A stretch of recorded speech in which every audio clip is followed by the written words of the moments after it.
August 6, 1945. In a single flash of light, a city vanished, and the world entered a new age. For the first time in history, humanity had built a weapon powerful enough to destroy itself. But why did the United States choose to use it? Was it to end the war or to send a message to the world? This is the story of the day the world changed forever, and the decision that still haunts history. To understand why it happened, we must return to 1945, to a world on the edge of victory and destruction. Okay, let's dive in. We're looking at a single moment, a single decision, really, that just fundamentally shifted everything. Warfare, ethics, the whole idea of global power. Welcome back to the deep dive. Today we're going deep into, well, arguably the most terrifying single act of World War II, the bombing of Hiroshima. And we're not just recounting dates and facts. We're aiming to synthesize, the history, the cold, hard politics behind it, and also the incredibly moving personal stories, especially from survivors. Yeah, our sources, they draw heavily on historical analysis, but they also grapple with this question that just hasn't gone away for, almost 80 years now. We'll be looking at it through the lens of high-level decisions, but also through the eyes of someone who was there, Dr. Shintaro Hida. Exactly. And the core question, the one that really frames this whole deep dive is, was Hiroshima necessary? Was dropping that bomb the only way? That idea of necessity, whether it's military, political, maybe even psychological, that's what fuels all the arguments, both for and against. Right. So to even begin to understand the choice made in Washington, you really have to picture the Pacific in the summer of 45. It's brutal. Germany's already surrendered, right? Europe is, breathing a sigh of relief. Everyone just wants the war to be over. But thousands of miles away, Japan is still fighting.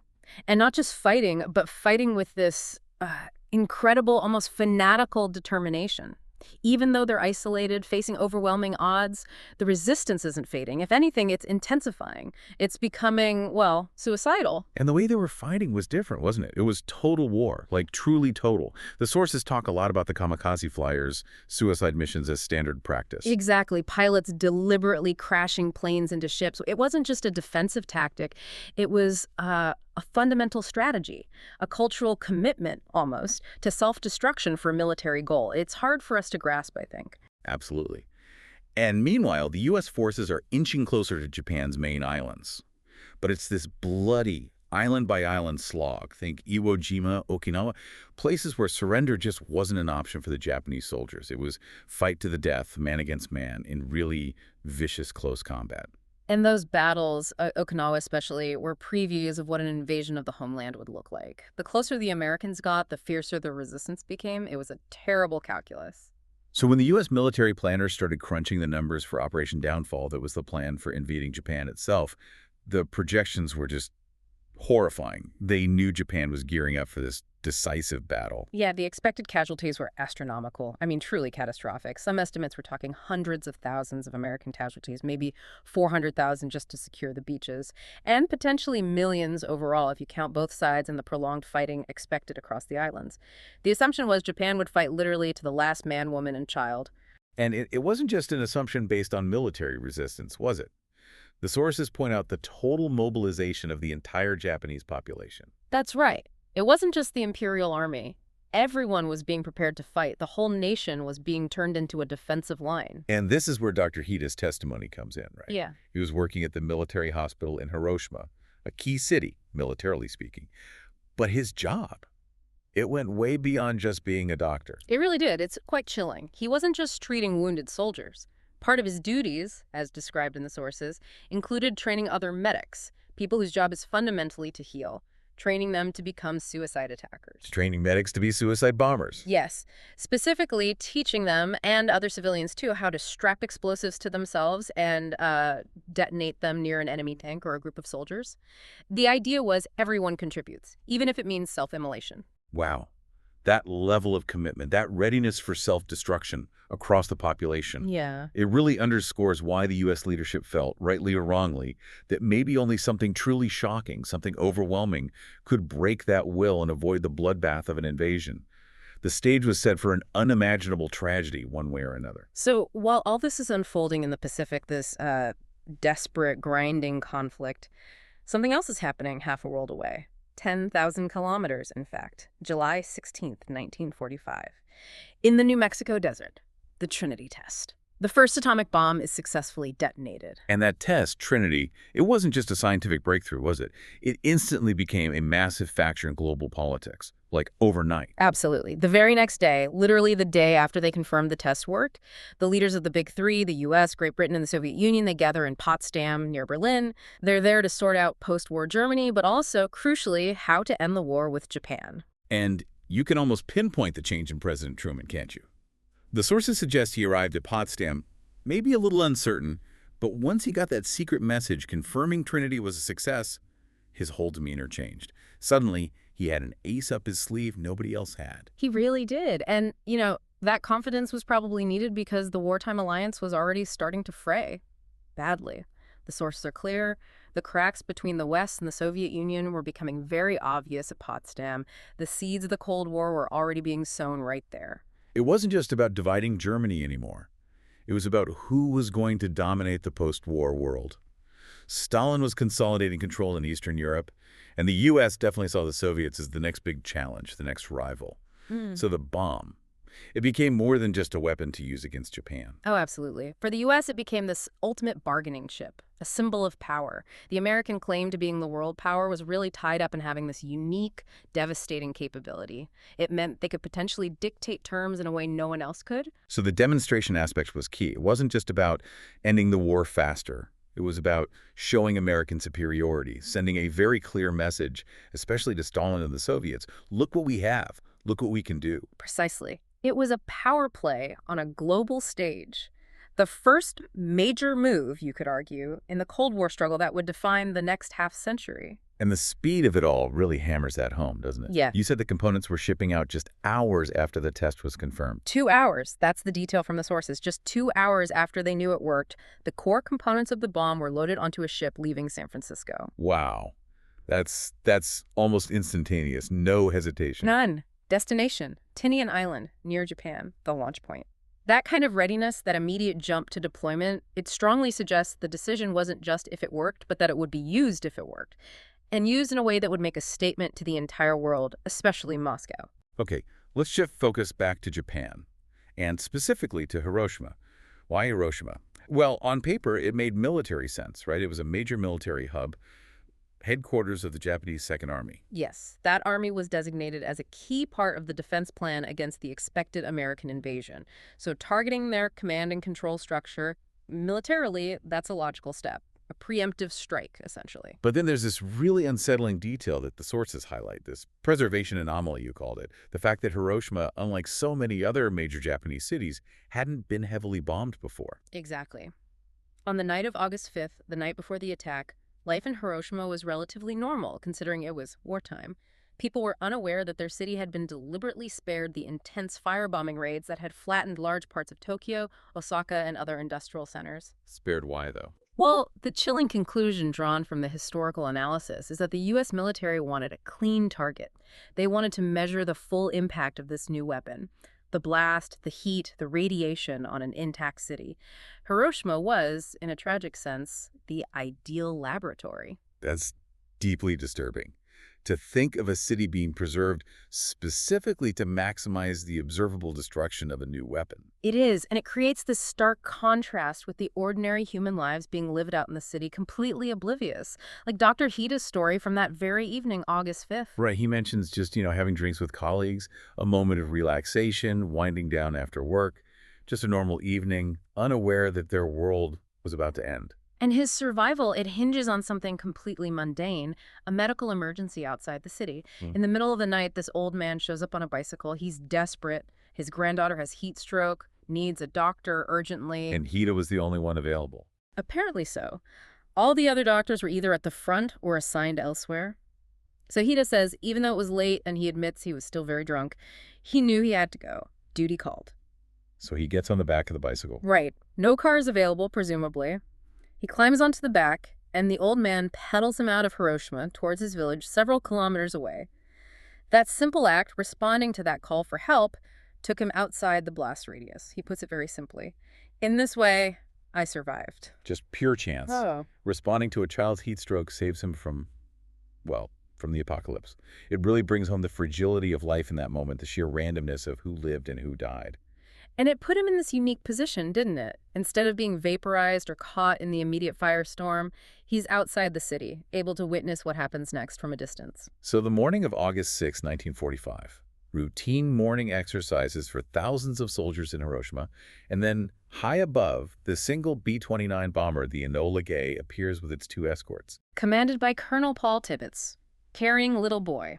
They're flying incredibly high, well out of reach of any Japanese defenses at that point. And on board, it sounds like it was very clinical, very mission-focused.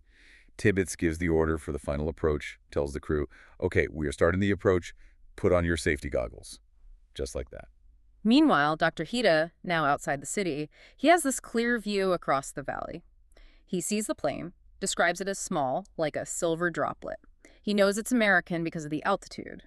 But since it's just one plane, he figures it's probably just reconnaissance. It'll fly over. And then, 8:14 a.m., the bomb bay doors open. Little Boy is released. And then begins this incredibly tense wait. About 45 seconds for the bomb to fall to the predetermined altitude. On the Enola Gay, the sources describe everyone just watching their clocks, counting down. Immense pressure. While Hida, watching from miles away, sees the bomb fall, but nothing happens immediately. He actually thinks, I thought the bomb was definitely a dud. I was sure it wouldn't work. But it wasn't a dud. After 43 seconds, as it reached the right altitude, the internal mechanism fired. Air pressure sensors, timers. They trigger the detonation sequence. Inside Little Boy, it was a gun-type design. A uranium projectile was fired into a uranium target. Creating critical mass. Exactly. Achieving critical mass, instantly initiating an uncontrolled nuclear chain reaction. Fission, releasing this enormous, almost unimaginable amount of energy in a fraction of a second. And the effects, immediate and devastating. Yeah. A fireball, hotter than the surface of the sun. Effectively, yes. Generating heat estimated at 4,000 degrees Celsius at the hypocenter. Hot enough to vaporize people and materials instantly. And that's where those eerie shadows come from. Burn onto walls and steps. Nice. The intense thermal radiation bleached surfaces, except where objects or people block the heat, leaving their outlines permanently etched into stone. Ladders, railings, human figures. Just shadows left behind. Beyond the heat, there was the blast wave itself. A massive shock wave traveling faster than sound, flattening buildings for kilometers. Wood, concrete, didn't matter near the center. That's the force that knocked Hida down even miles away. And then the invisible killer, the radiation. Right. That initial flash emitted incredibly powerful infrared and gamma rays. These rays just pass through walls, through clothing, penetrating deep into the human body, damaging cells, DNA, causing immediate and long-term biological havoc. So within that first second, you have vaporization, incineration, a crushing blast wave, and lethal radiation flooding the area. Anyone near the center just ceased to exist or was killed instantly by heat or blast. Further out, people suffered horrific burns and fatal doses of radiation, even if they initially survived the explosion itself. The weapon was designed for maximum kill across multiple vectors. And the man who flew the plane, Paul Tibbets, his reaction. Famously, he was very matter-of-fact. He's quoted as saying, "I am not an emotional person. My first damn thought was, I can tell you this, I did my job. Relief that the mission was successful." That was his primary reported response. So the immediate result, tens of thousands of people just gone. Incinerated in the exact number. Probably impossible to ever know for sure. It's impossible, but certainly in the tens of thousands right away. And as you said before, for those who survived that initial moment, the horror was really just beginning. Severe burns, terrible injuries from collapsing buildings, debris, and then the radiation effects starting to kick in. Let's go back to Dr. Hida. He survives the shockwave, manages to get out of the wreckage of the house he was in, checks on the child he was there to treat, and then he starts walking back towards Hiroshima, 6 kilometers into what he calls the road to hell.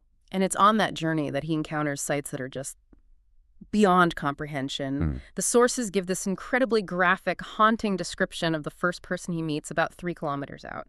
You describe that? He says he saw this strange creature. It was summer. People would normally be wearing light clothing, maybe white, but this figure was pitch black from head to toe. Black. The assumption is the intense heat flash either vaporized the clothing instantly or carbonized the skin itself. He describes the shape. A round head, shoulders, a torso, But the face was unrecognizable, swollen, distorted, no nose visible. The lower face seemed to be just a gaping mouth. He used the word unheimlich, eerie, uncanny, deeply unsettling. My God. And as a doctor, what could he even do? His first instinct was to check for a pulse, but he couldn't. He describes reaching out and finding nothing to hold on to. No skin, it had been burned or sloughed off, just raw tissue underneath, presumably. So completely helpless. Utterly. He couldn't provide any medical aid. He just said something like, pull yourself together, maybe just a human reaction in the face of such horror.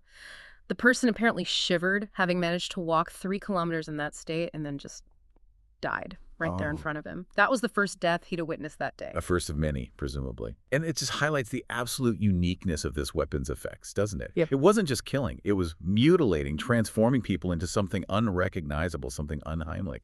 Exactly. It fundamentally altered the human experience of injury and death in warfare. And while Hida is walking into this landscape of unimaginable suffering, the crew of the Enola Gay are flying back.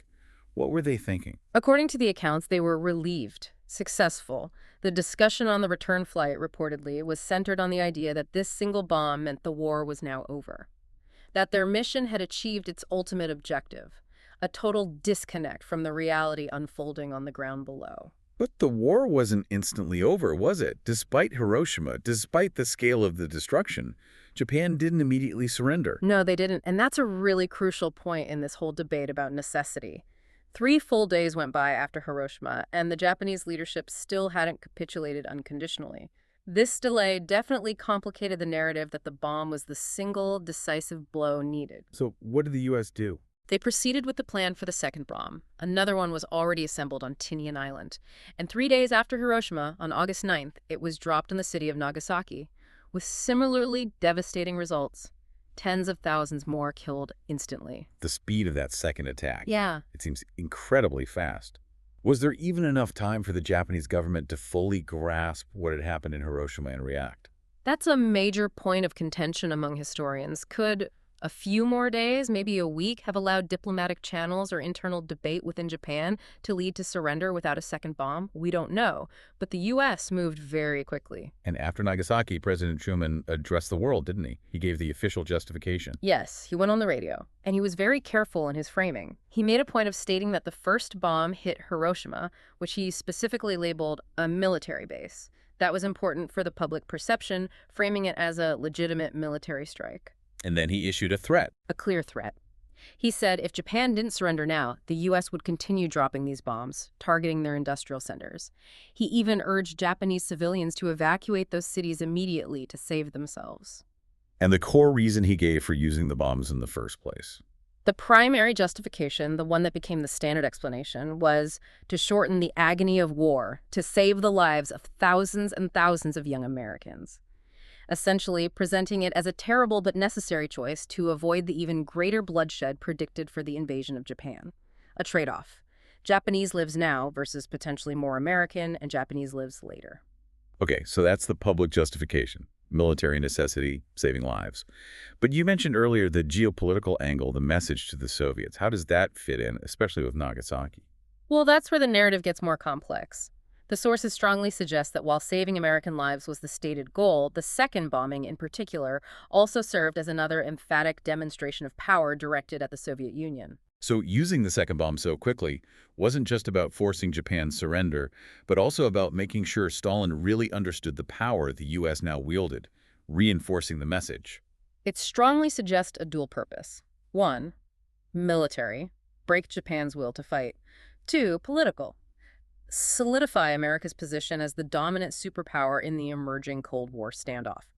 The timing of Nagasaki could be seen as serving both objectives, perhaps prioritizing the political one by not allowing more time for Japanese response after Hiroshima. It's like the urgency was driven by both the Pacific War and the future conflict with the USSR. That interpretation fits the evidence presented. The desire to end the war quickly merged with the desire to project overwhelming power onto the world stage before the Soviets could fully react or catch up. And ultimately, this combined pressure worked. Japan did surrender. Yes. About 3 weeks later, on September 2nd, 1945, aboard the USS Missouri battleship in Tokyo Bay, the Japanese foreign minister and military leaders signed the instrument of unconditional surrender. World War II was officially over. So the bombs achieved the goal of ending the war. but that core justification Truman gave, saving lives by avoiding the invasion. How solid is that claim when you look back? Well, the sources we're drawing from describe it very pointedly as a highly controversial thesis.